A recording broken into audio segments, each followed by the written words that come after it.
इसे कैची करे हमारे वो अभी दिखाई दे रही है ऑफर के चक्कर में दूसरे से कर दिए फिर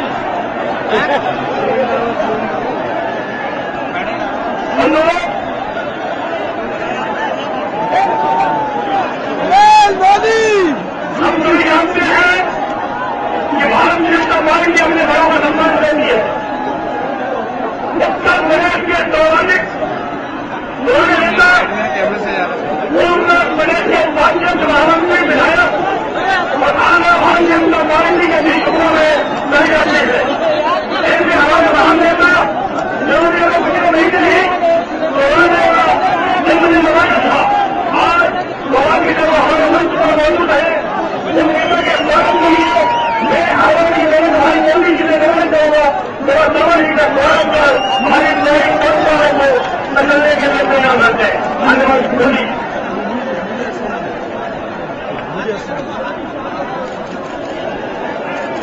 नरेंद्र भाई जिंदाबाद, राजकुमार शर्मा जिंदाबाद, राजकुमार शर्मा जिंदाबाद। हम सभी जानते हैं बाबा जी के बारे में बाबा जी के बारे में चर्चा करना उनको पहले रहना पूरी कोई तो घिराने के समान है। उनकी लंबी सेवा हम जानते हैं। हमें एक मंच पर और हम सब लोग मिलकर मेहरबानी से उनकी सफाई की मांगना करते हैं। भगवान उनका लंबी आयु दे। हमने प्रदेश के अध्यक्ष माननीय लक्ष्मीकांत वाजपेयी जी से निवेदन करूंगा तो मोदी जी का स्वागत करें और जनता के संबोधन के लिए आमंत्रित करें। आदरणीय अध्यक्ष जी।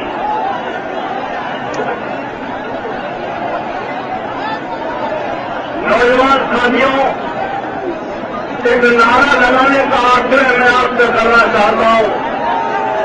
नारा है हर हर मोदी, घर घर मोदी, हर हर मोदी, हर हर मोदी,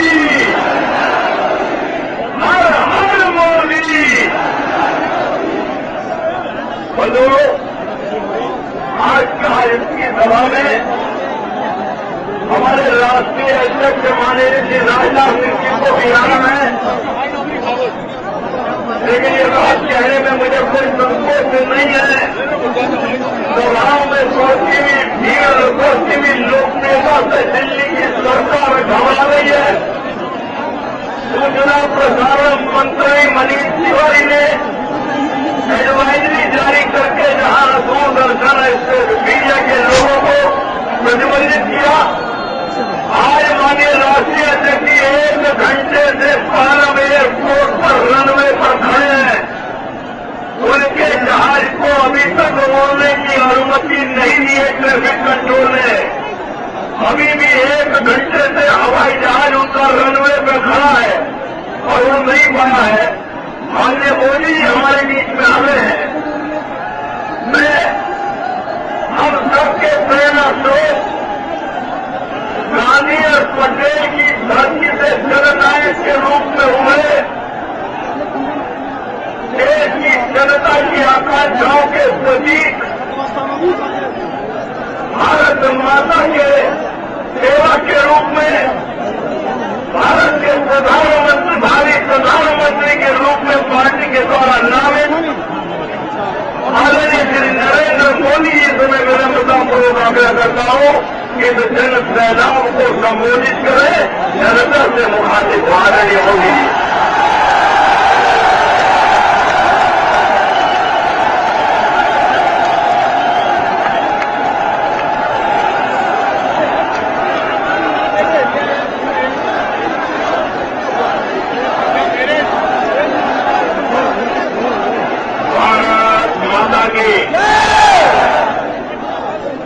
मंच पर विराजमान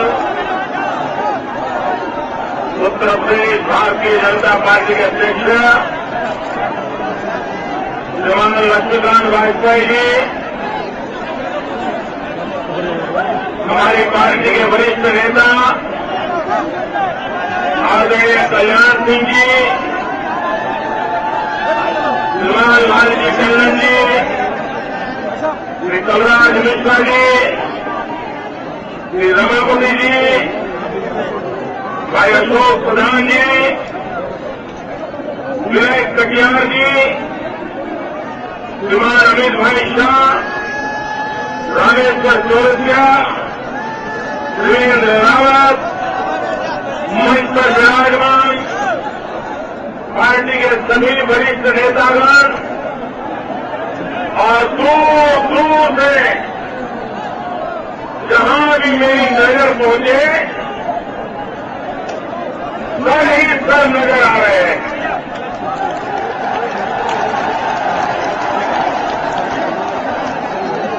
भाइयों बहनों, ऐसा लग रहा है कि उत्तर प्रदेश ने अंदरूनी स्पर्धा का कार्यक्रम तय किया लगता है। कानपुर अपना रुतबा दिखाए, झांसी कहती है हम तुमसे छोटे थोड़े हैं, झांसी ने दिखाया तो फिर बहराइच वाले आगे निकलेंगे और आज आगरा ने सबको महक कर दिया है।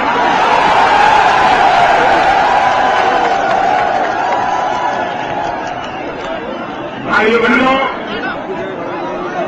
पानी आ रहा कुछ अनिवार्य कारणों के कारण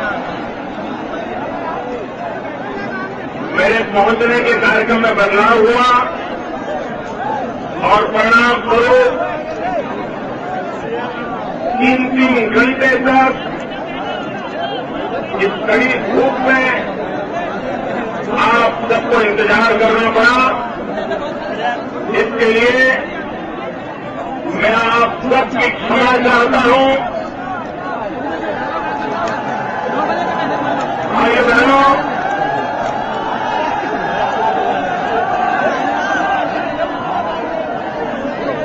ये आगरा की भूमि ऐतिहासिक अनेक कारणों से जानी जाती है, लेकिन आज हम दुनिया में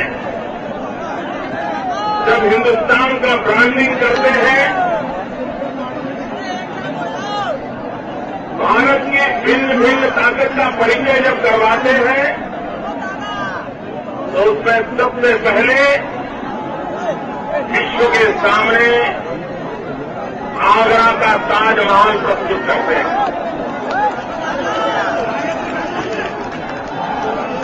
और दुनिया के लोग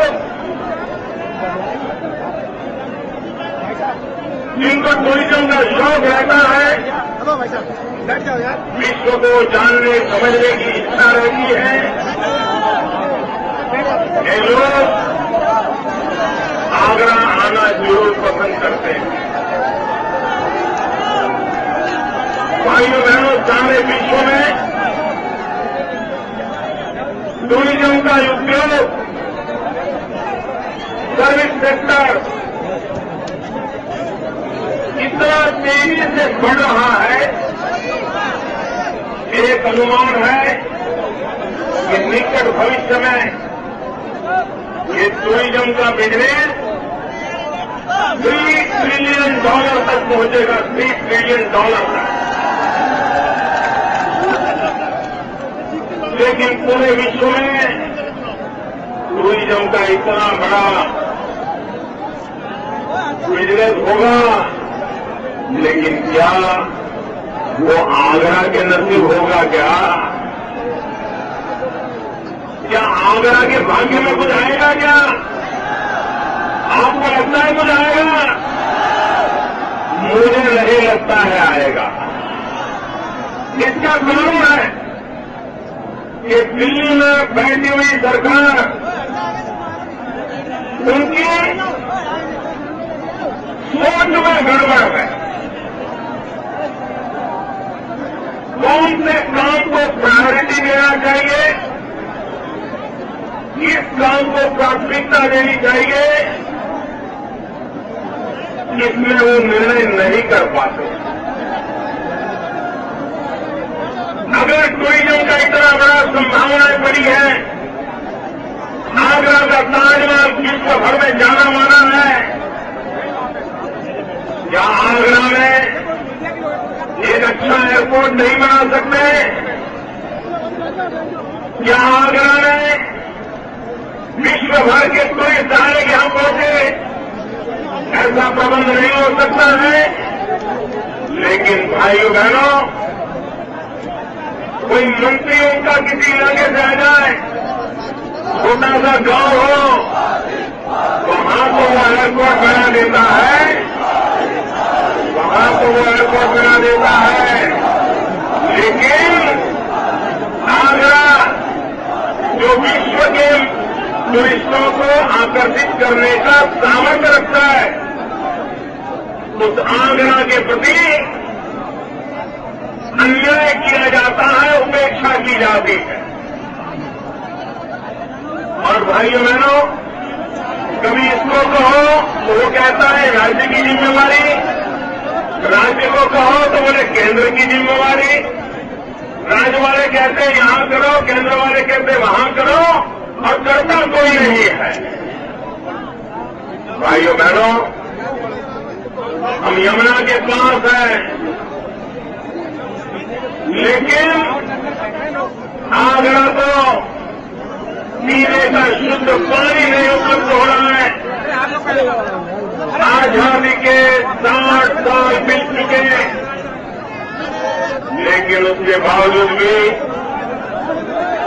आगरा जैसे नगर को, जिसके निकट यमुना जी हो, लेकिन अगर उसको पीने का शुद्ध पानी नहीं मिलता है तो उसका कारण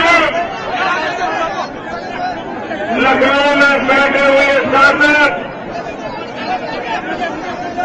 उनको यह समझ नहीं है कि सामान्य मानवीय की आवश्यकताओं की पूर्ति के लिए क्या करना चाहिए। और उसका नतीजा है कि आपको पानी नहीं पहुंच रहा है। भाइयों बहनों, मेरे गुजरात के हाल तो बहुत खस्ता थे। मेरे यहां तो नदियां नहीं है, आपके यहां तो ढेर सारी नदियां हैं। मेरे पास अकेली एक नर्मदा मैया है, लेकिन हमें पाइप लाइन डाल करके पाकिस्तान की सीमा पर जहां हिंदुस्तान की सेना का जवान तैनात है, वहां तक पाइप लाइन से नर्मदा का शुद्ध पानी पहुंचाया, रेगिस्तान में भी पानी पहुंचाया। और दुनिया की सबसे लंबी पाइप लाइन लगाई, और पाइप लाइन की साइज क्या मालूम है?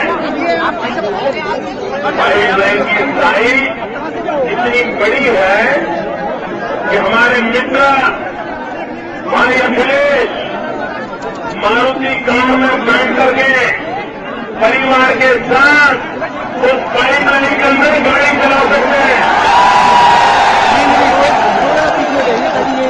कितनी बड़ी पाइप है, और जिसमें से हम नर्मदा का पानी ले जाते हैं, 9,000 गांवों में पीने का शुद्ध पानी पहुंचा। कोई कहे मुझे क्या यहां हो सकता है, नहीं हो सकता है, करना चाहिए कि नहीं करना चाहिए? आजकल सब पॉलिटिकल पंडित मुझे सवाल पूछते रहते हैं कि मोदी जी, ये गुजरात का मॉडल और कहीं काम आएगा क्या? भाइयों बहनों, मैं पूछता हूं, आप मुझे कहिए, लोगों को पानी पहुंचना चाहिए कि नहीं पहुंचना चाहिए? शुद्ध पानी मिलना चाहिए नहीं मिलना चाहिए? अरे भैया, हमने पाइपलाइन डाली, तुम किनारा बना दो, पाइपलाइन तो खुद तो करो। लेकिन भाइयों बहनों, जो लोग मॉडल की चर्चा को विवादों में डाल रहे हैं, उनसे मेरा सवाल है कि आप अपने इलाके की अनुकूलता के अनुसार जनता की भलाई के लिए आप लोग इधर आए, आप नीतियां क्यों नहीं बनाते हो? योजनाएं क्यों नहीं बनाते हो? योजनाएं क्यों लागू नहीं करते हो? गांव का किसान आलू की खेती करता है, आप लोगों से लेकिन भाई साहब, जब आलू की फसल बढ़ जाती है, भाई साहब, वर्ष अगर अच्छा जाता है, मीडिया आलू की पैदावार ज्यादा हो गई भाई साहब, तो दाम गिर जाते हैं, किसान मर जाता है। और कभी आलू की फसल कम हुई और फिर भी तो भी किसान मर जाता है।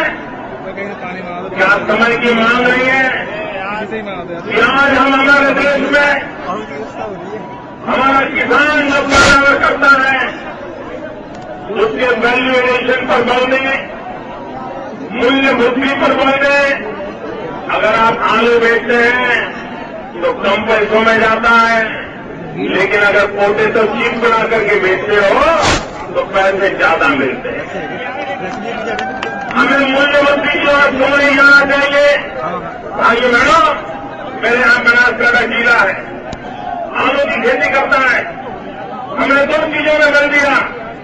पूरे विश्व में प्रति हेक्टेयर सबसे ज्यादा आलू पैदा करने का काम मेरे गुजरात के किसान ने करके दिखाया। एक तरफ पैदावार बढ़े और दूसरी तरफ मूल्य मिले और तीसरी तरफ मूल्य वृद्धि के लिए वहां 2 दिन की व्यवस्था हो ताकि मेरा किसान सुखी हो, समृद्ध हो। भाइयों बहनों, दिल्ली में बैठी हुई कांग्रेस पार्टी इन्हें देश के विकास में कोई रुचि नहीं है। उन्हें भारत के भाग्य को बदलने में कोई रुचि नहीं है। उनकी प्राथमिकता नहीं है और प्राथमिकता नहीं है इसका कारण है वो वोट बैंक की राजनीति के आदी है और वोट बैंक की राजनीति के आदी होने के कारण हमेशा जोर की राजनीति करना, 25% लोगों को इकट्ठा कर लेना, 75% लोगों को निगलेक्ट करना और 25% लोगों का खेल खेलते रहना, 75% के प्रति अन्याय करना, यही कांग्रेस पार्टी का कारनामा रहा है। और उसी के कारण भाइयों बहनों, ये कांग्रेस पार्टी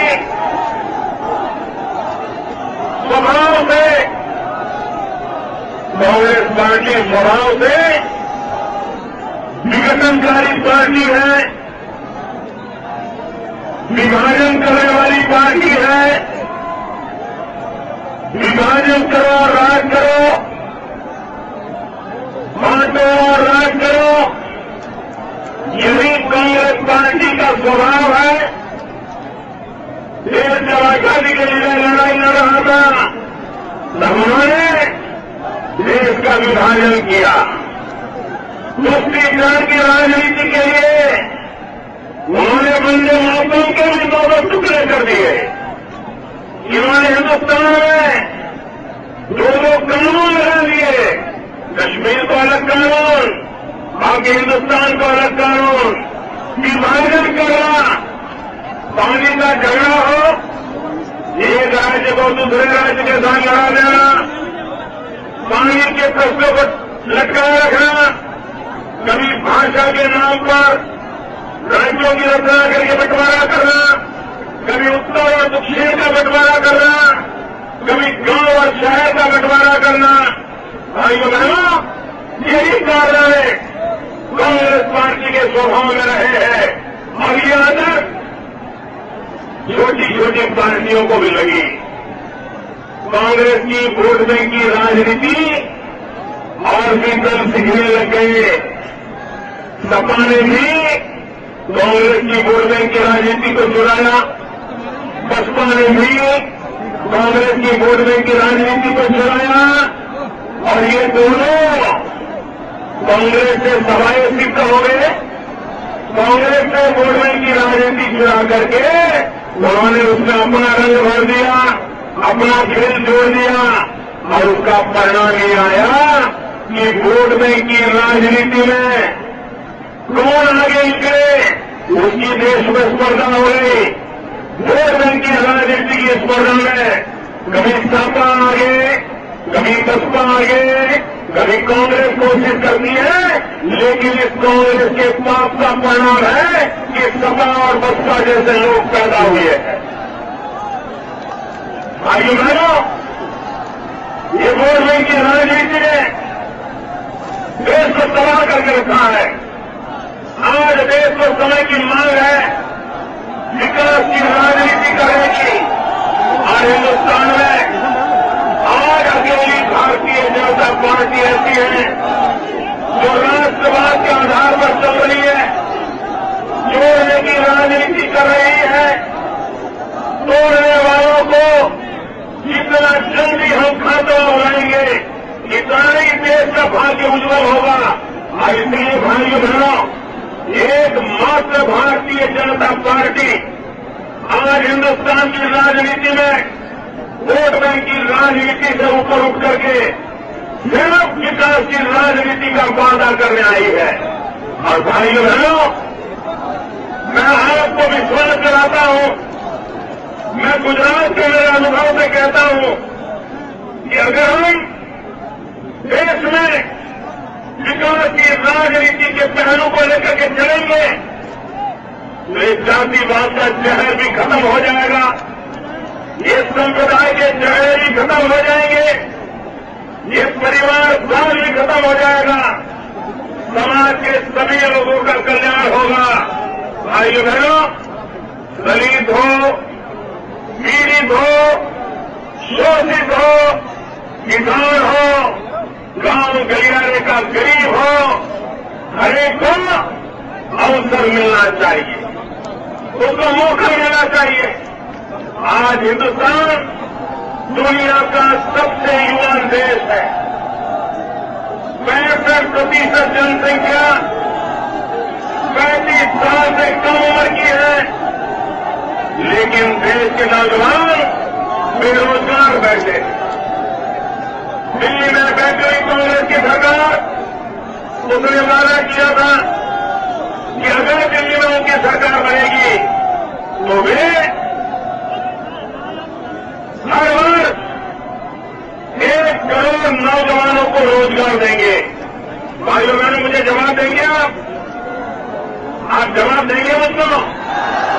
मैं सवाल पूछूं, कांग्रेस ने लोकसभा के चुनाव में वादा किया था कि अगर हम सत्ता में आएंगे तो 1 करोड़ लोगों को रोजगार देंगे। वादा किया था, ये ताकत से वो वादा किया था, कांग्रेस ने वादा किया था, वादा निभाया। आप में कोई है भाई जिसको दिल्ली सरकार ने नौकरी दी हो? आप में कोई है जिसको दिल्ली सरकार ने रोजगार दिया हो?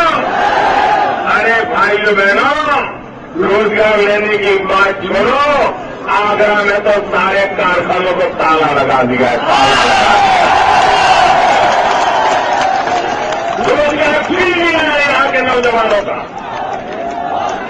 पहले मैं बताऊं तो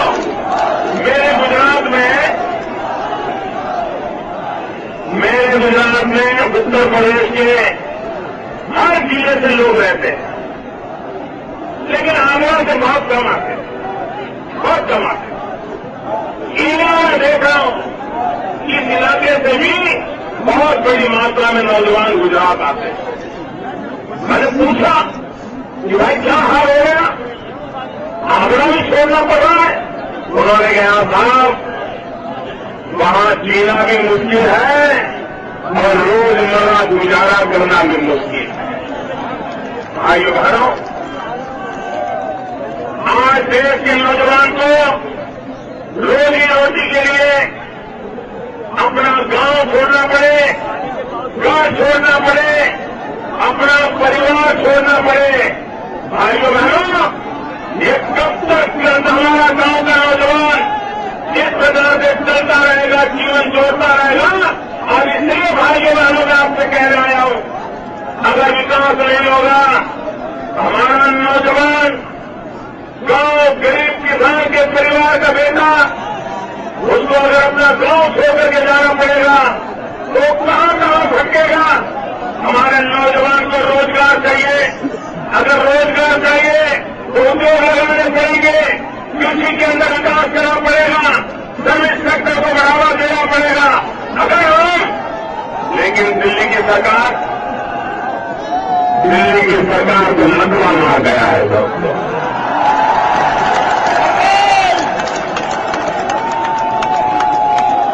आज देश के आपके यहां उत्तर प्रदेश में बिजली मिलती है क्या भाई? बिजली मिलती है? आपको बिजली मिलती है? आप देखिए यहां इतना पानी है, उसके बावजूद भी आपको बिजली नहीं मिल रही है।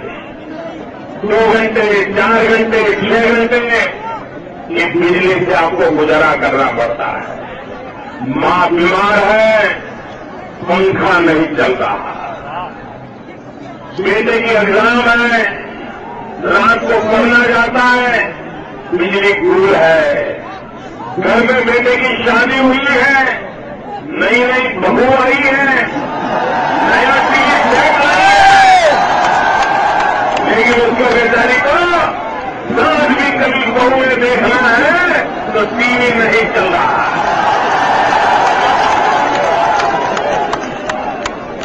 भाइयों बहनों, और क्या कारण है कि उत्तर प्रदेश में तो बिजली नहीं है, लेकिन यहां तो खासों खास लोग हैं, उनके यहां तो 24 घंटे बिजली चलती है। ऐसा क्यों? ये भेदभाव क्यों? ये अन्याय क्यों? भाइयों बहनों, इसका कारण समझिए आप, इसका कारण समझिए। आज देश में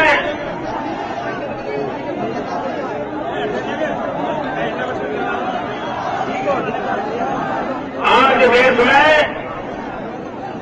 20,000 मेगावाट से ज्यादा बिजली पैदा करने वाले कारखाने बंद पड़े हैं, कारखाने लगे हुए हैं, स्विच ऑन करते ही बिजली निकल सकती है, लेकिन भाइयों बहनों कारखाने बंद पड़े हैं।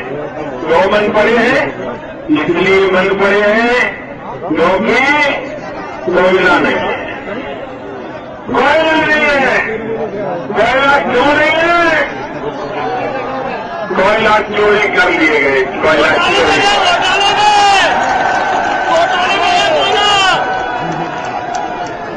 भाइयों बहनों, आप मुझे बताइए, आपने कभी कोयले को घर के अंदर ताले में रखा है?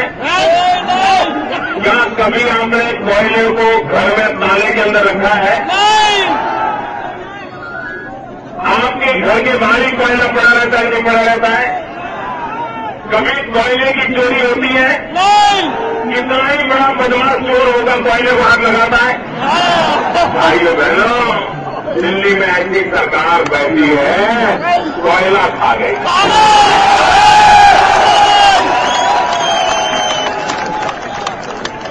और जब सुप्रीम कोर्ट ने डंडा मारा,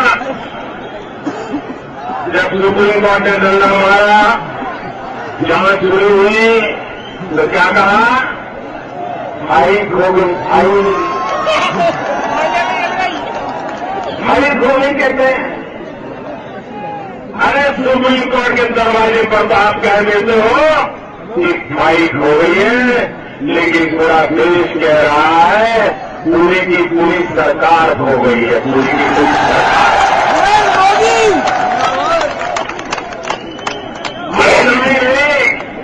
आपकी तो फाइट हो गई है, हमारी तो लाइफ हो गई है।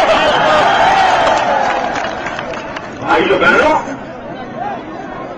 आज हिंदुस्तान में भ्रष्टाचार की जो स्थिति है, उससे भी गंभीर बात यह है कि कांग्रेस के नेताओं को इसकी कोई परवाह नहीं है, इनको चिंता नहीं है। उनको लगता है कि राजनीति में तो ऐसा ही चलता है। भ्रष्टाचार पहले भी हुए, फिर भी लोगों ने चुनाव जिता दिया, फिर भी सरकार बना दी, एक बार फिर बना देंगे। भाइयों बहनों, क्या आप भ्रष्टाचारियों को माफ करोगे? भ्रष्टाचारियों को माफ करोगे? भ्रष्टाचारियों को सजा करोगे? कड़ी सजा करोगे? और ये भ्रष्टाचारियों का मजा देखिए। आप ही के उत्तर प्रदेश के एक मंत्री एक एनजीओ चलाते थे और इन पर 70 लाख रुपया गबन करने का आरोप लगा। एक टीवी चैनल वाले ने मेरा उठाया, ये 70 लाख रुपया का गबन किया है, ये लोगों को, गरीबों को, अपने लोगों को मदद करने वाला एनजीओ है, लेकिन वो नाम मात्र का पैसे खा जाते हैं, आरोप लगाया। कांग्रेस के केंद्र सरकार के दूसरे मंत्री, वो भी उत्तर प्रदेश के, उनको पूछा गया कि 70 लाख रुपया गबन करने का आरोप लगाया, आपको क्या कहना है? बोले नहीं हो सकता है, नहीं हो सकता। तो मंत्री को 70 लाख का लाभ लगे तो मेरे गले होगा, 70 करोड़ का होगा तो गले लगेगा। ये जवाब किया। उसी सरकार का मंत्री कह रहा है कि 70 लाख को चीज नहीं होती, 70 करोड़ की बात होती तो मैं मान लेता कि शायद मेरा मंत्री होगा। भाइयों बहनों, आप कल्पना कीजिए, ये लोग कितनी मोटी चमड़ी के हो गए हैं, इनको जरा भी परवाह नहीं है। और उसका कारण ये है कि वे हिंदुस्तान की जनता को शक्ति रूप स्वीकार करने के लिए तैयार नहीं है। वे ये मानते हैं कि देश की जनता उनके जेब में है, उनका अहंकार 7वें आसमान पर पहुंचा हुआ है, उनको जनता जनार्दन की परवाह नहीं है, उनको जनता के सुख की परवाह नहीं है। यही कारनामे करने की उनकी आदत होने के कारण भाइयों बहनों, आज देश को यह अहंकार, कांग्रेस पार्टी का अहंकार, परिवारवाद, ये वंशवाद, ये पूरी राजनीति को विरोध की तरह खा रहा, देश को खा रहा। भाइयों बहनों, ये सवाल कौन सत्ता में बैठे कौन न बैठे इस लड़ाई का नहीं है। सवाल ये है कि देश बचे या न बचे, हमारी भावी पीढ़ी के लिए ये देश सलामत रहे या न रहे, ये चिंता का विषय है। और इसलिए भाइयों बहनों, आज तो हमारी बर्बाद हो चुकी है, क्या आने वाली कल बर्बाद करना है? आज बर्बाद हो चुकी है, कल बर्बाद करने देना है। अगर आप अपनी कल बचाना चाहते हो तो ये कांग्रेस पार्टी, ये सपा, ये बसपा, इनके खेल से मुक्ति की जरूरत है। भाइयों, देश को उनसे मुक्त करने की जरूरत है। और जब तक हम इन बैंकों से उनको मुक्त नहीं करेंगे, मैं नहीं मानता हूं भाइयों बहनों कि हम परिवर्तन ला सकते हैं।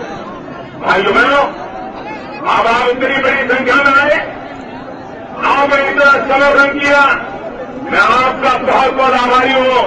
मैं आपको विश्वास दिलाता हूं, मैं आपको विश्वास दिलाता हूं, भारतीय जनता पार्टी विकास के मंत्र को लेकर के आपके जीवन में बदलाव लाने के लिए, आपके बेटों की जिंदगी में सुधार लाने के लिए, गांव गरीब आदमी की चिंता करने के लिए, महंगाई से मुकाबला करने के लिए हम आपका समर्थन चाहते हैं, हम आपका साथ सहयोग चाहते हैं। और मैं आपको विश्वास कराता हूं, ये देश गरीब नहीं है, ये देश नई ऊंचाइयों को पार कर सकता है। दुर्भाग्य है, सरकारें ऐसी मिली है जिसने सिर्फ दवाई की है।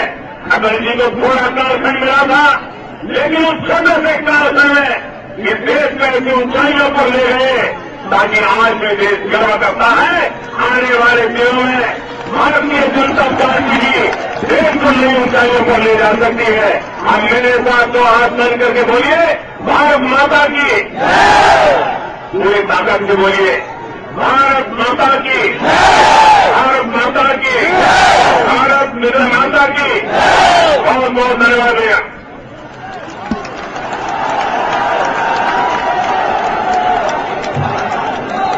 बंधुओं, हमारे राष्ट्रीय अध्यक्ष माननीय राजनाथ सिंह